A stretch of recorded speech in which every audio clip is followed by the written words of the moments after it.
Hello guys, here is a Hunter Brookline ceiling fan. Let's take a look at the informations.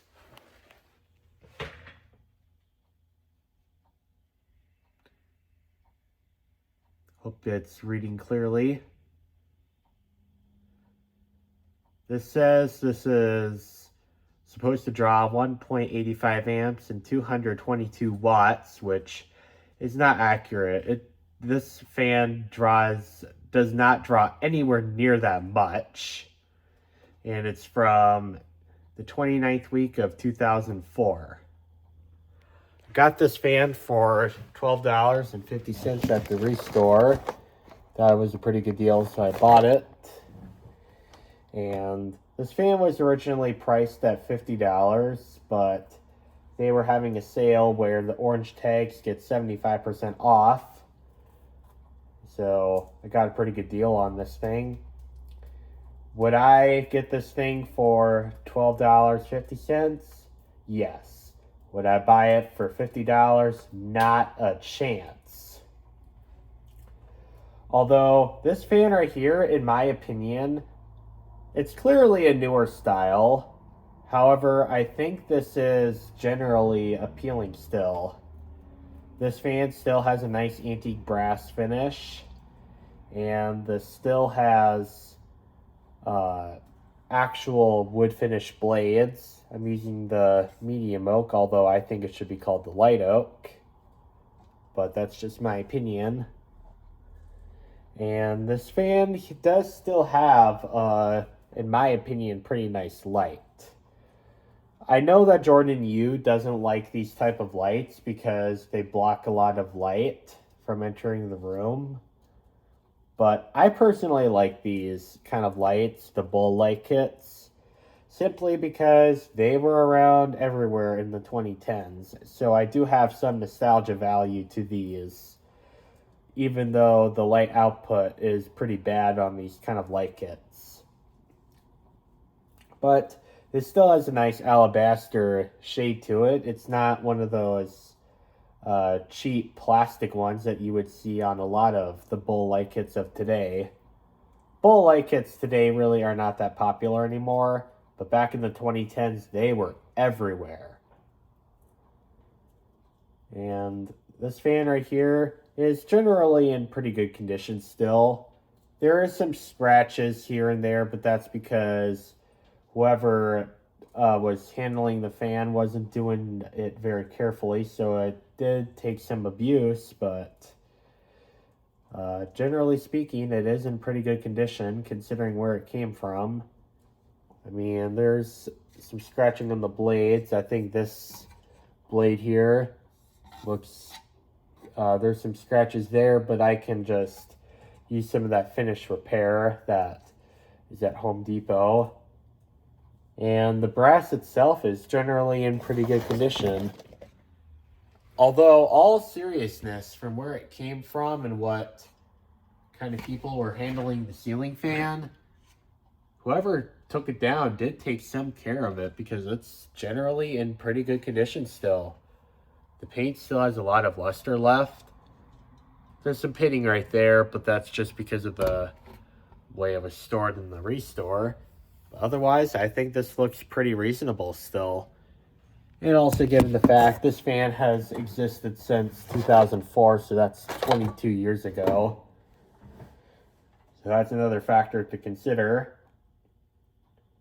But as I said earlier, all seriousness, I think whoever took it down, considering the fact he or she didn't really care about ceiling fans, and the fact that it was just a donated item to a thrift store, they generally took care of this thing pretty well because it's not that messed up, which I'm pretty impressed about. This fan here blows a ridiculous amount of air, as in it moves as much air, if not a little bit more, than a Casablanca does. This fan here uses a pretty big motor. I think it's a 188. It's either 172 or 188. I'm pretty sure it's a 188. I'm pretty sure there's more people in the fan community that have seen these before, so if you're one of those people, please let me know in the comments, because I would love to hear it. So, yeah. I'm going to go ahead and get this thing going. Here's the light kit.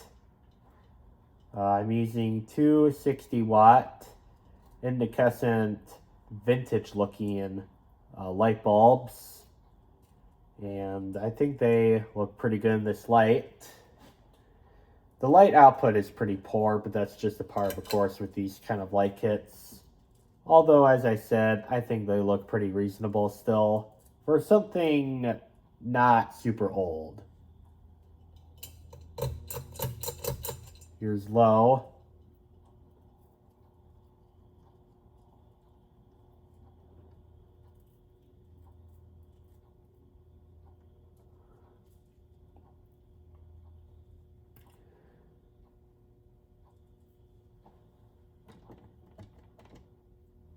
This fan right here on low speed, I think is a pretty nice, calm, slow low. It's pretty slow, and it doesn't really move much air on low. I can try to see if I can get a CFM test or feet per minute test with the manometer. Yeah, it doesn't look like the thing is working. I think it's just too little air movement. But this fan is drawing 7 watts and 0.21 amps. And we're testing it at 122 volts.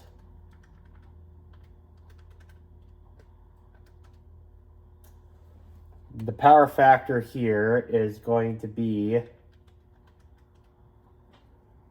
about 0.27, so the power factor is abysmal, but this is using very little electricity.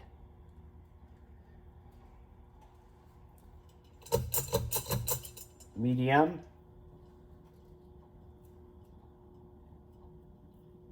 I think we can actually get a CFM measurement for medium.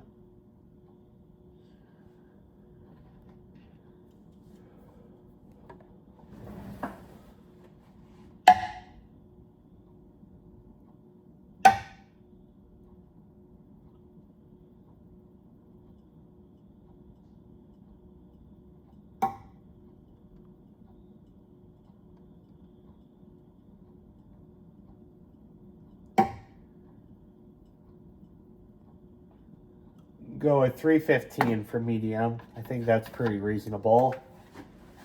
So the area that I'm going to use is going to be 13.8. We're going to times that by 315. We get 4,347 CFM, which I think is pretty reasonable for medium speed. And the power draw is 26 watts and 0.4 amps.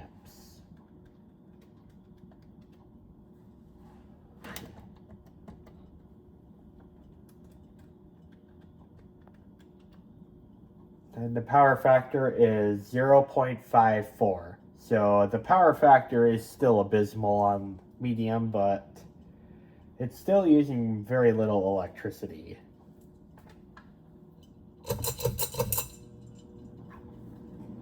Now high.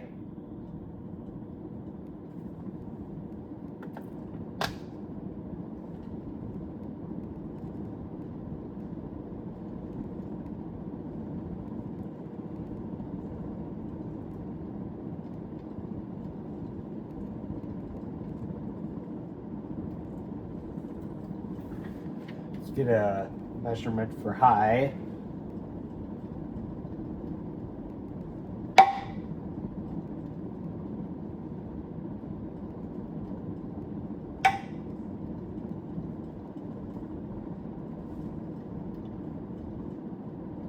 I'm going to go with 531, so times that by 13.8.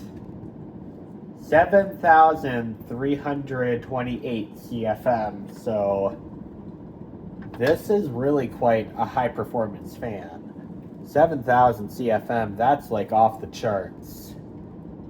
Rightfully so. As I said, this uses a very nice size spinner motor. It moves plenty of air for what this is. And for those people who want to get into the comments box and say stuff like, oh, this doesn't perform as well as the Casablanca does, or oh, it's not a stack motor fan, I'm going to tell you guys, this fan is a spinner motor, but it's a very good spinner motor. And sometimes a spinner motor can actually outperform a stack motor fan. And this is a pretty good example. This performs slightly better than the Casablanca Zephyr that I have. The Casablanca Zephyr, that fan does 7,100 CFM. And this thing is just beating it. It's 7,300 CFM. While that's not a huge difference, it's also worth noting that with the Casablancas, you have the flywheels breaking, you have the electronic controls breaking, and you have the hang false fall true canopy, which all those factors to consider really does say a lot about the reliability of the Casablanca ceiling fans.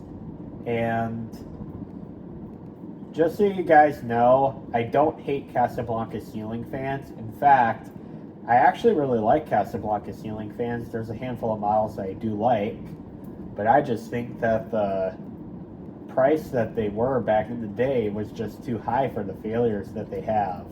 Not to mention the failures that they have are very expensive to repair, such as a new flywheel costs about $60 or $70, and a new IntelliTouch control system is about $160 to $300. So, and both of those components are going to break again. So really think about that for a moment. I would stick with this Hunter. This Hunter, I think, was a higher end model. I think this was somewhere around the $180 to $200 range, which is not a bad price for a ceiling fan, even for 2004. This is, I think, considered a higher end model, judging by the motor. But I really think this thing is worth every penny. Because, as I said, 7,000 CFM, that is really off the charts for the 52-inch category. And before I forget, let's do the power information. This thing is drawing 82 watts and pulling 0.68 amps of current. So let's calculate the power factor. The power factor is 1. So this thing has an excellent power factor on high.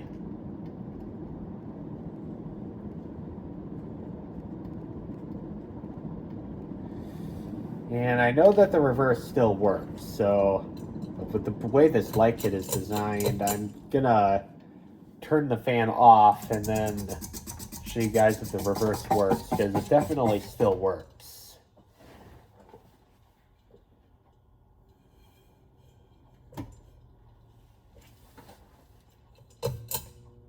Yep, that still works.